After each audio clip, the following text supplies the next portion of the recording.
Today on CityCast Chicago. Between that bitter cold, holiday travel, and back to school season, it is primary respiratory virus time in the city right now. So, what are some of the best ways to take a sick day in Chicago? Axios reporter Carrie Shepard is here with the latest health data and to talk about her favorite comfort foods, TV shows, and best practices to survive January. It's Thursday, January 18th. I'm Jacoby Cochran, and this is what Chicago's talking about.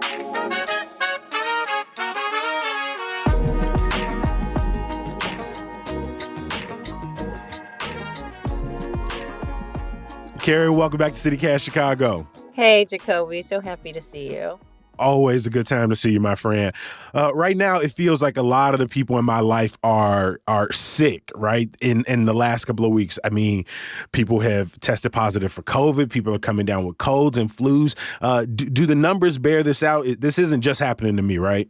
No, that's not just anecdotal. It's happening. And maybe, some people won't be surprised. We're coming out of the holidays where kids were home from school. People were visiting with their families. They were indoors. Obviously, when we're talking, we're in the middle of this frigid, terrible cold, so cold that CPS actually canceled school, which is a rarity. So the more we're sort of pushing everybody inside and sharing and breathing on each other, we're going to be passing these respiratory illnesses back and forth. Officially, in Cook County, the COVID-19 hospital admission level is medium. So that just means the number of people who are being admitted to the hospital for COVID is medium. Not everybody goes to the hospital for COVID because, thank goodness, we have vaccines. But I know anecdotally, I've heard from people who have said, if I wasn't vaccinated and I had gotten this COVID, I would be in the hospital. It was a really bad case of it. So, and a lot of people are already on their second, maybe third waves of COVID at this point. I will say though, the flu activity is high in Cook County, and that bears out across the country. Just in Chicago reports that there have been 25 flu-associated ICU hospitalizations, which I think is important to note, too, because I think there is a myth that it's just the flu. It's like a common cold. But the flu can be very dangerous, and it can be deadly. And something that's a little different between COVID and the flu is that the flu, there can be pediatric deaths. We rarely hear now about pediatric deaths with COVID, but the flu can be really dangerous for very old people and then young people as well. What's the advice from public health officials that we need to stay tapped into right now? I mean, this is not going to be a surprise to you, but you have to get vaccinated. The vaccination rates in Chicago for the current COVID booster, this is 12% in Chicago. And the numbers bear out that, 75 and older have it. Very young people don't have it, probably because most of them think they don't need to get it. I did get it. We got it as soon as it was available. And so those numbers are lower. And also we've seen what we've seen, unfortunately, throughout the pandemic, which is that there are these racial disparities where fewer African Americans and Latino residents in Chicago have this latest round of boosters. I think it's an education thing for all of us. Maybe people, like I said, don't think they have to get this one. Oh, I'm caught up. I got the 4, before. I got the 2 sets before. But new vaccinations are constantly created because there are new variants that are constantly coming up with the disease. So that's something to pay attention to. And flu vaccination rates across the state, maybe 26% is what Illinois reports right now on the current flu season dashboard. That means 26% of the state has gotten their flu shot. Important to note, you can get your flu shot at the same time as you get your latest COVID booster. I did get both of those together, but one of the things me too. One of the things I realized while I was at the CVS on 35th Street, in addition to the fact that they got hot crunchy curls, which I couldn't find nowhere else, I also realized that more people were running into a situation where the nurse or the practitioner was telling them, you have to pay out of pocket. And I wonder if that's also scaring people away right now, is they are unsure if their insurance is going to cover it. If, at one point you just walk in, they was throwing vaccines at you. Take them. Now it comes with a price tag. Is there any clarity on like how people should approach that if they are, afraid that they're going to have to pay out of pocket? That's a really good point and really good question. The thing I would advise is what CDPH would advise is they have city clinics all over. If you go to the Chicago Department of Public Health vaccine site, they set up a really robust COVID-19 site in 2020. So there are city clinics that you can go, and those are free. But any of those public, Cook County Health, any of those are, it's going to be covered. It's going to be free. But I don't disagree with you. I think, this is something I asked CDPH, is that there had been such a focus on equity with the COVID vaccine in the beginning, in that we had these mobile sites and that people were at CPS. They were essentially going to people, right? Where do you have to be anyway? I got to drop my kid off at school. I got to be here. I got to be downtown. They were going to people with the vaccine. That has teetered off a bit, in that they still say, yes, equity is our main priority. But there are still city and county clinics where these will be covered.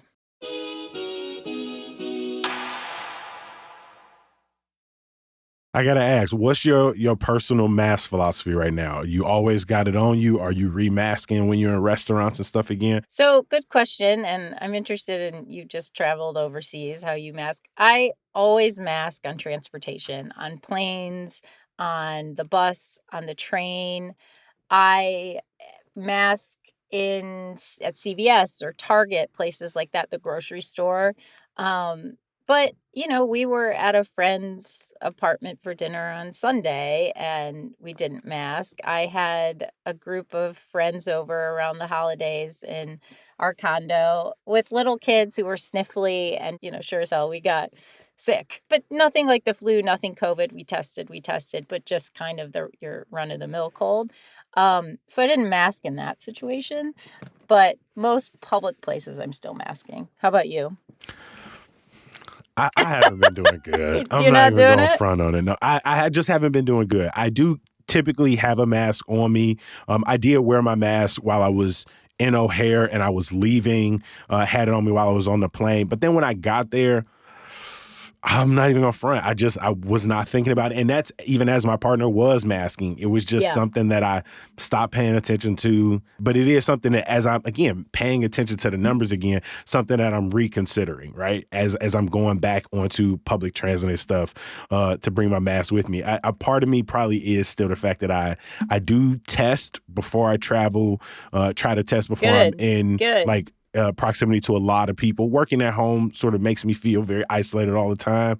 Well, you clearly are taking it more seriously than many if you test. Like I said, I had this conversation with someone of the numbers when they do start to tick down a little bit with COVID is I think fewer people test. I think now people are like, I have a cold. We've all seen this since 2020. You're at CVS or wherever. Someone is clearly sick, asking where the COVID tests are, and they're not wearing a mask. I mean, it's just not part of the public consciousness as it was before. Yeah. So we've talked a lot right now about our physical health, but this is also a time right now where people are trying to prioritize their mental health, right? The holidays can be very hard on people. The bitter cold has us isolating inside of our houses, disconnected from our community in many cases. I mean, there's a genocide going on right now. There's a lot for people to process. What are ways that you are prioritizing your mental health as, the start of 2024 is here and kicking? Yeah, and all of that, plus we're gearing up for the presidential election, which I don't know about you, stresses me out a bit. I'm trying to prioritize my health as I always do, which is really relying on exercise a lot. And yoga is a big one for me that I sort of go back to in times of grief. The U.S. Surgeon General, this isn't a tangent, I think it applies, is he has a big focus on mental health, and he talks a lot about loneliness and that there's a loneliness epidemic. Plus they're connected. When you're anxious and stressed and tired, it all plays a role. I rely on exercise. I try to eat healthy and not just be like, oh, let's eat heavy comfort food and home run in pizza. It's usually helpful. This is a known thing too in January, to your point, is that people come out of the holidays and a lot of people make life decisions. Like Hmm. traditionally, divorces go up. People say, I just need to get through the holidays. People will sell their house. I don't want to live here anymore. People make big decisions at the start of the year that can cause a lot of anxiety. How do you prioritize, Jacoby? One thing I have been trying to do right before I left and in the time that I've gotten back is I've tried to be very intentional about reaching out to my friends, check in on how my friends processing what they're seeing every day, whether their families are impacted or not. I'm asking my friends, how are they making sense of the sort of wave of crises that are taking place? And also asking my friends, well, in their own personal daily lives, what are the sort of mountains they're climbing, the goals that they've set for themselves that look like big obstacles right now. And so I've been trying to check in a little bit more, even as, like we said, these negative degree days have gotten us, more and more locked in our homes.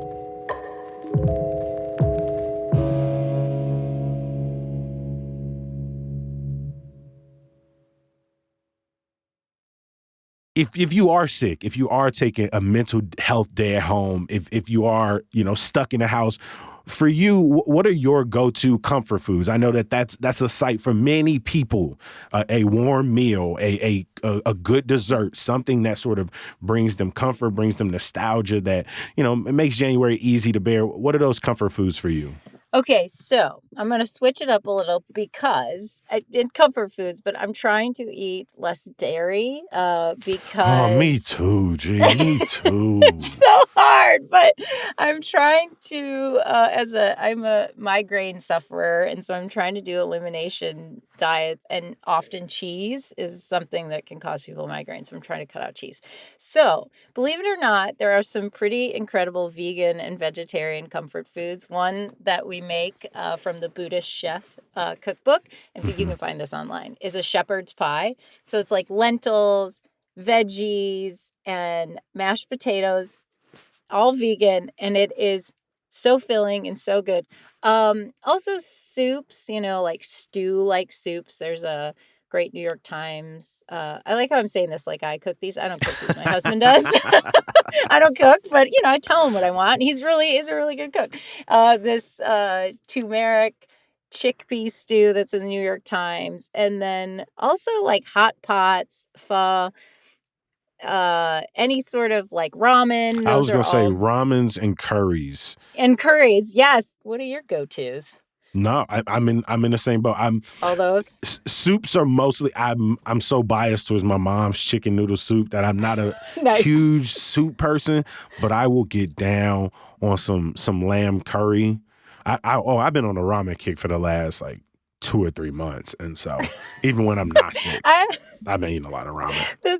I was gonna say that it's anytime. This is a real shout out. This is a real callback for some listeners. I mean, we're not talking like 50 years. I'm not that old, but there used to be a place in Lakeview called called the Soup Box, and it was on Broadway. It was all soups, but soup box isn't around anymore. I noticed. I saw permanently closed, and I thought, damn, I could use some soup box right now. So when you think not feeling good, takeout, what's the restaurant comes to your head first? Oh, the restaurant. I mean, we don't get a lot of takeout. I mean, I would probably go up to Asia and Argyle and maybe get some tank noodle or something around there. Indian food, Spice House is over by us on Armitage, is very good. There are many, many ramen places, and there's always, I don't Mm-hmm. know about you, but I feel like there's always every month they're like, this is the This ramen is the place. ramen. And I'm like, is it? This is a ramen place? I don't know. It tastes like it. So Ramen San is a good one. Yeah. What is your go-to ramen place? I've been eating two in particular. One is, I think it's called Caillou Ramen. And mostly Okay. this is because it's what's available on Uber Eats. Okay. And so that's one Wait, I really been rocking with. you get ramen delivered? I do. And they send it in this beautiful little kit. I love it. Okay, I'm always afraid to do that. Like, I'm like, there's no way this can be good delivered. But No, for some reason, it works. Caillou Ramen and Koru Ramen are two places that I've okay. ordered from, and they send them in like really nice kits. The broth, long as the broth is hot, I'm good because the noodles mix up pretty easily. The Yep. rest of the stuff go in there, get a couple extra lava eggs, but we end up satisfied regardless of which one we go with. All right, so besides the food that we're either ordering or making for ourselves, you know, maybe we sleeping or we catching up on TV and movies. And let's be real, C-Shep, me and you, this is probably what we text about the most, in addition to checking up on each other, is, oh my God, did you see this? Are you caught up on this? Are you caught up on this? So let's let the people know what we watching right now. Okay. So you and I we both finished For All Mankind on Apple TV. This was, I'm going to hold off on, well, I'll just say it. This was not my favorite season. I don't know that there was I feel like there was a little lack of action this season. Okay. A little. For people not familiar with the show, it's basically about the space race between the United States, Russia, and other M7 countries, as they call it in the show, and sort of what happened if the space race went a different way. And so we're 5 seasons into the show, and at this point, there are groups that are working on Mars, working on the moon, and now they're trying to mine an asteroid. Capture and mine an asteroid. That has been the story plot this entire season. It's a very like riveting story, like just the entire world of For All Mankind. But you know, it took some episodes to ratchet up. I thought the last few kind of picked up the action a little bit. Agreed. It was slow. It was slower for sure. There's usually a few times every season there's someone hanging off the space shuttle, just floating in space, hanging onto a cord, and I'm like, I'm wiped out. I'm like, there's no way that's how space works. That you can just hang out like bro that. Was hanging right next to an engine. So there's some moments like that I'm like, oh God. But overall it's a good. There are a lot of human good stories in there. And I this is another thing I was thinking. We started True Detective on HBO, and it was all filmed in Iceland, and it's based in Ennis, Alaska, which I think is a fictional town. But it's so cold and dark, and I was like, oh my God, I feel like we're living in this right now, the cold and the dark. And so I feel like there's a lot of this season. I watching a lot of, and Fargo too is like in Minnesota and North and South Dakota. It's cold. So those are some shows I'm snuggling up with right now. Is there anything Chicago specific, whether it's books, whether it's TV, something that you're gravitating towards right now? You know, I'm looking forward to reading our mutual friend and colleague Ariane Nettles' book about Black creativity in Chicago. I am reading a book about that my colleague Monica Eng gave me about Chicago landmarks. What are you reading? You're always reading something interesting. I didn't have a ton of time in 2023 to read a lot of books, which is one of the reasons people are going to see CityCast Chicago didn't do a lot of book episodes last year. I didn't read as much as I wanted to. So I'm easing my way back in. And one of the books of 2023 that I really wanted to read was from Jose Olivares' Promises of Gold, his poetry collection.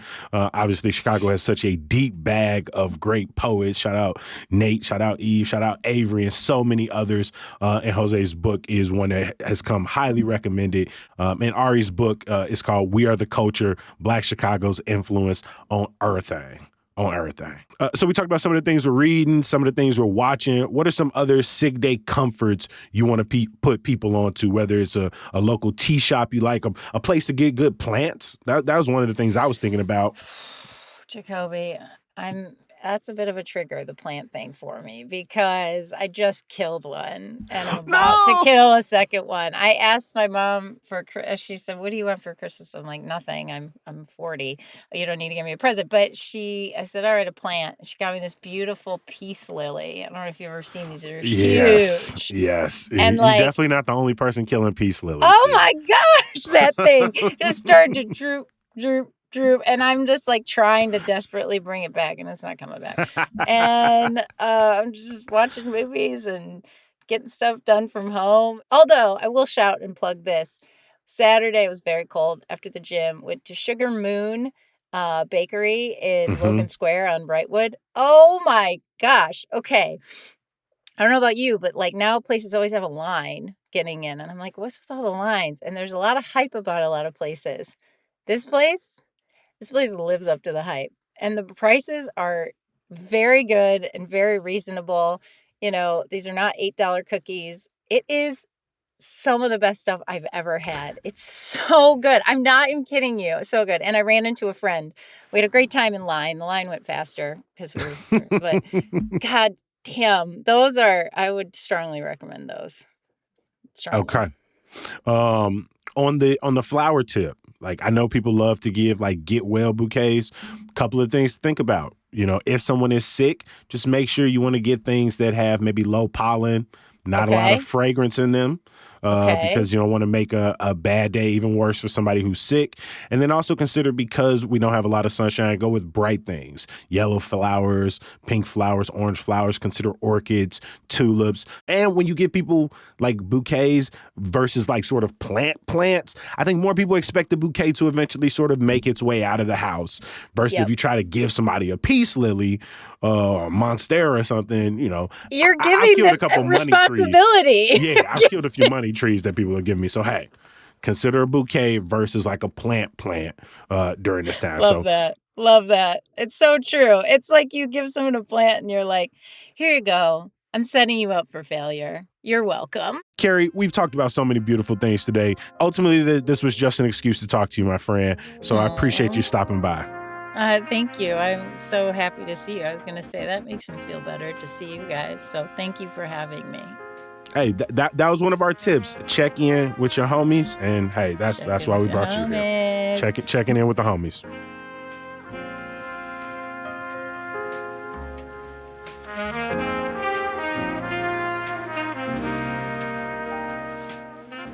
Before I let you go, for more news and events, you could turn to our website, chicago.citycast.fm, and to get all of the latest in your inbox every morning, subscribe to our Hey Chicago newsletter.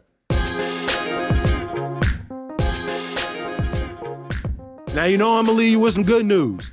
I know the temperatures are dropping and the snow is piling back up, but hey, if you enjoy getting out in the cold, you could join Big Marsh Park this Saturday from 12 p.m. to 3 for their Polar Adventure Day. They're going to have some bird watching, storytelling out there, building snow people, and a guided winter hike.